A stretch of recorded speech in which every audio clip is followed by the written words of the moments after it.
Hello and welcome back. I hope that you're doing well. I had the itch to draw on some toned paper recently, so I ended up cracking open a sketchbook that I dive in and out of a little bit. It's the Strathmore toned paper. This is the toned tan paper. I don't frequently work in spiral bound sketchbooks, as some of you will probably know, because for some reason, I just cannot keep the rings in good condition. You can see that they're bent.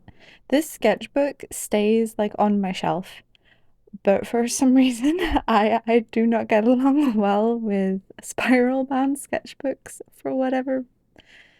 I don't know. They don't work well with me, but I do still really love the paper in these sketchbooks, and they are a lot more economical than buying the soft cover bound sketchbooks with toned tan paper by Strathmore. So I do still like using these sketchbooks, but I'm a little bit more careful with how I use them.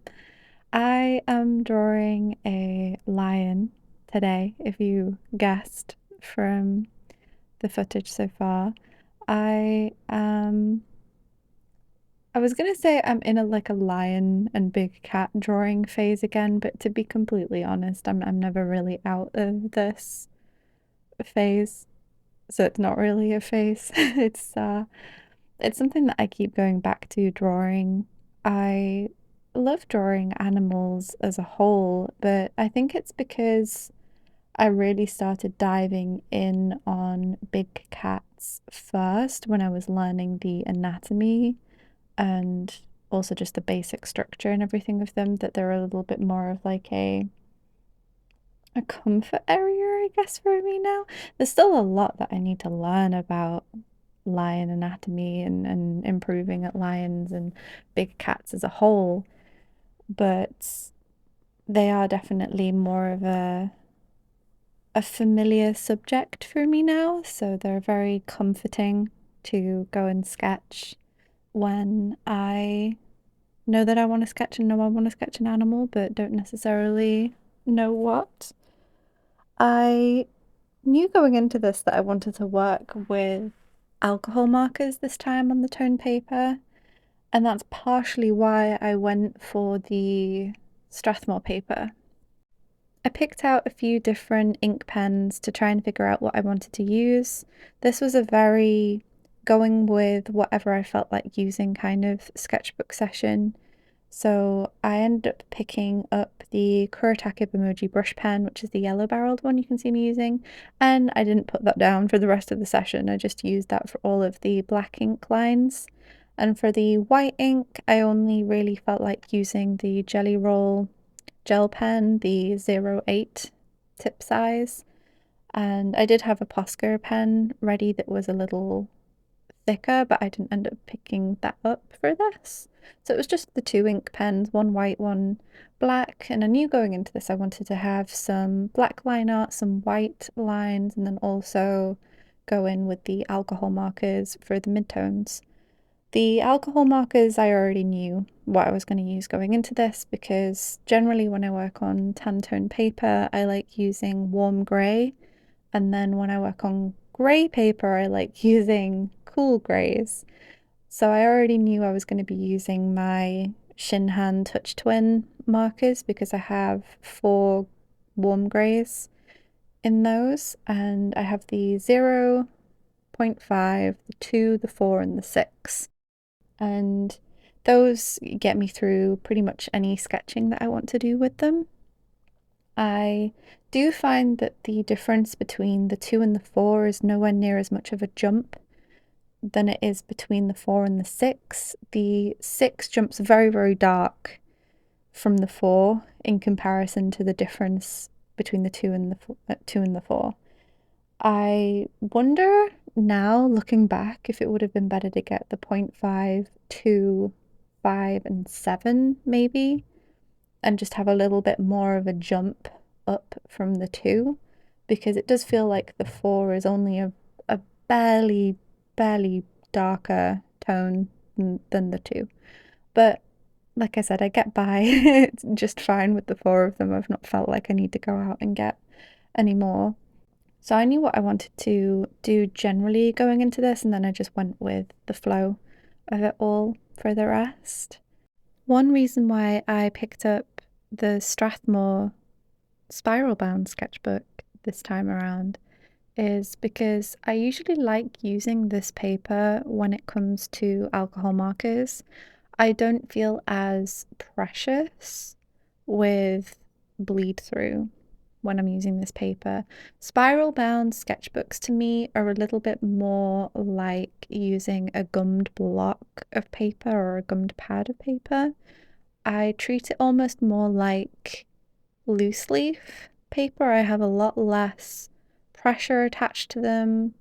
I am fine working on just one side of the paper, so it doesn't bother me as much if I get bleed through on the other side in comparison to, say, like a stitch bound softcover or hardcover sketchbook.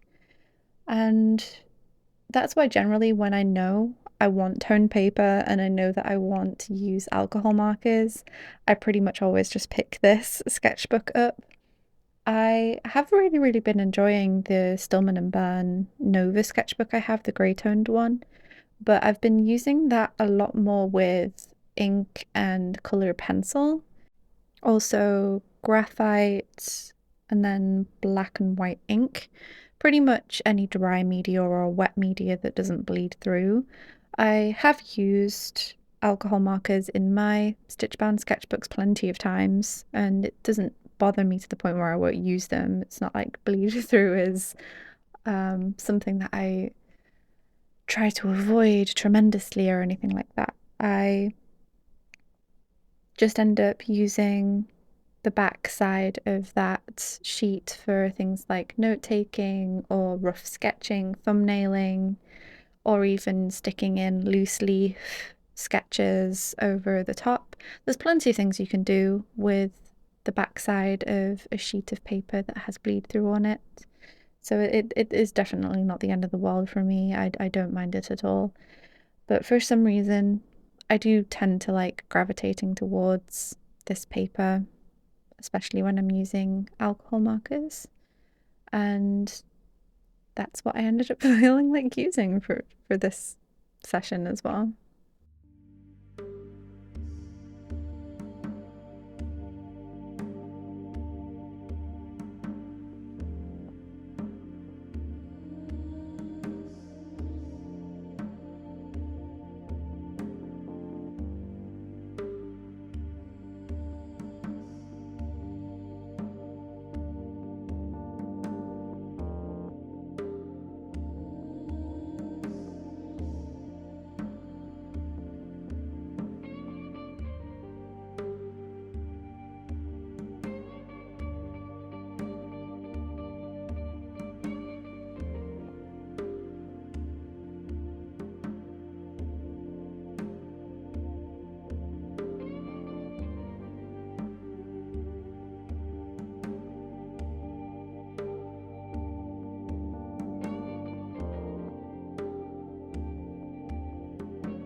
Recently in my art practice, I've been trying to be more conscious of making it as healthy and sustainable as I can, at least in this point in time and to the best of my ability.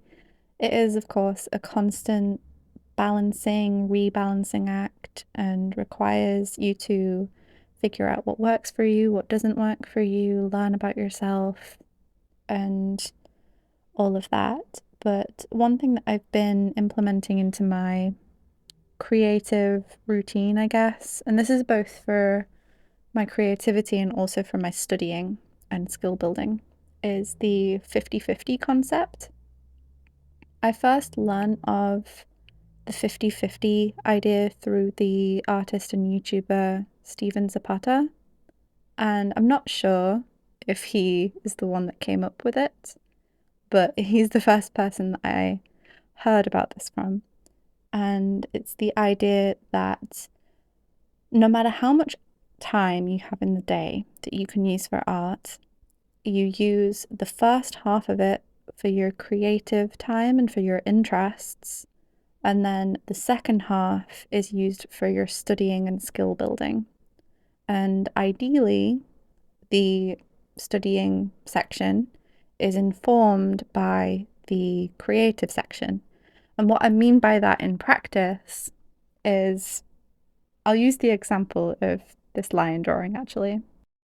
For the creative and interests section, I drew this lion.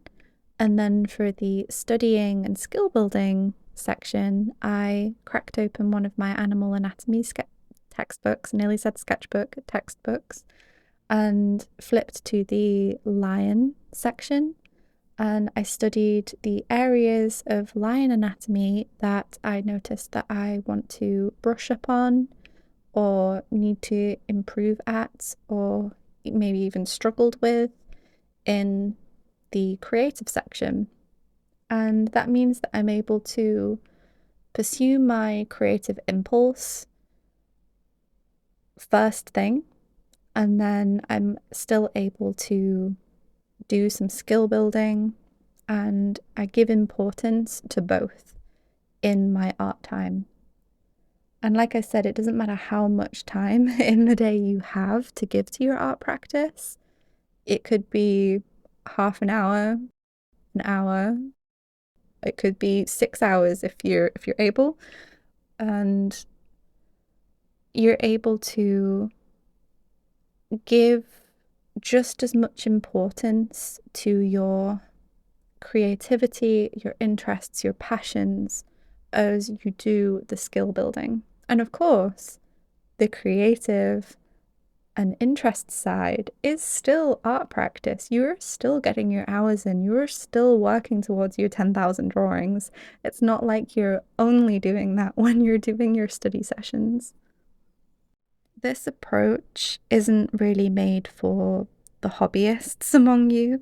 It's more for people who are trying to pursue their skill building and studying much more actively. Both are completely valid and beautiful art experiences. If you're pursuing art as a hobby and aren't interested in studying or skill building, that is just as wonderful. But take everything I said in the knowledge that I am, and in my practice, pursuing skill building more actively. So some of the things that I talk about isn't going to align with your art practice, and that's completely normal and fine.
For the study session that I did after this, I used the Weatherly Guide to Drawing Cats by Joe Weatherly, and I've been using this mainly now in my animal anatomy, specifically feline anatomy study time.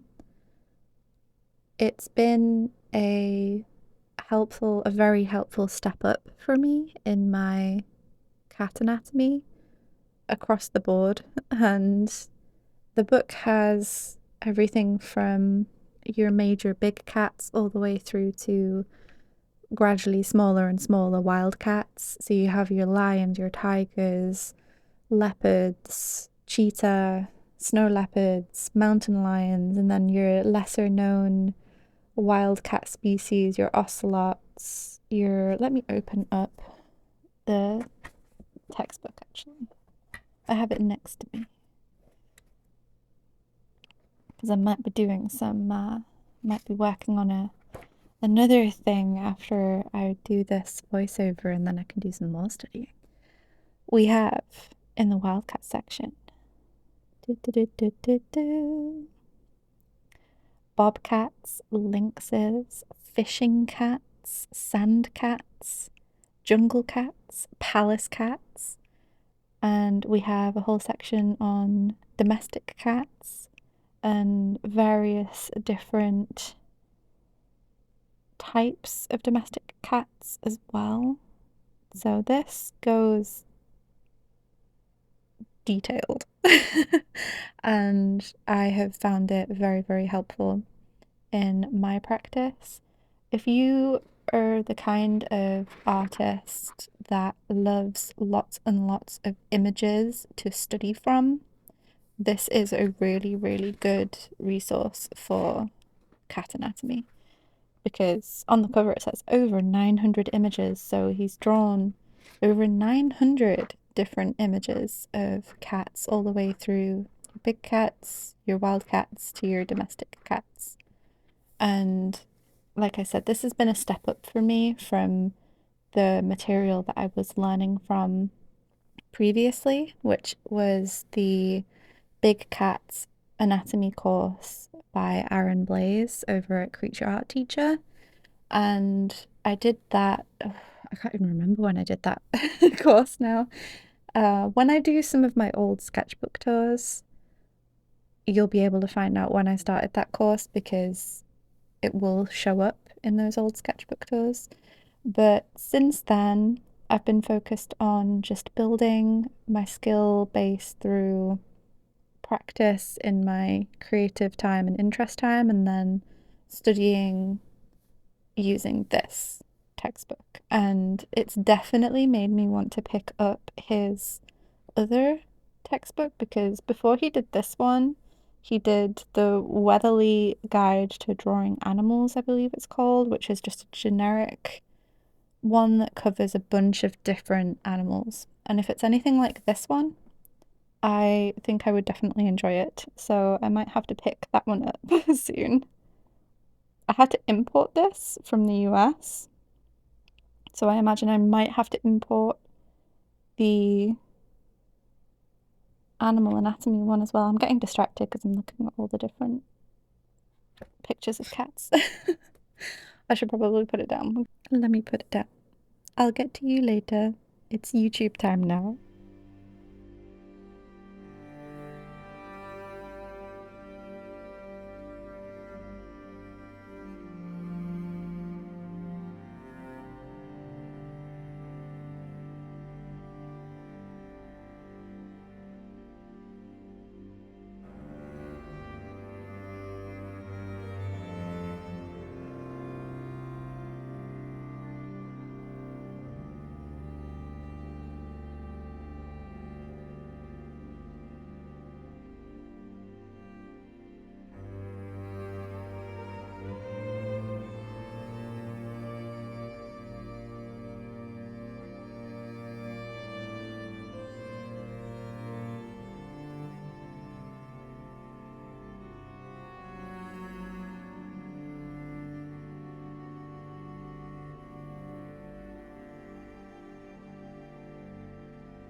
And here I am again for the final voiceover segment.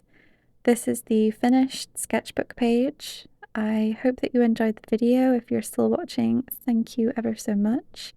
And let me know in the comments what you've been up to in your sketchbook recently. I'd love to know and chat with you all. Thank you to everyone who likes, comments, and subscribes. You all mean the world to me. And I'll see you next time. Bye.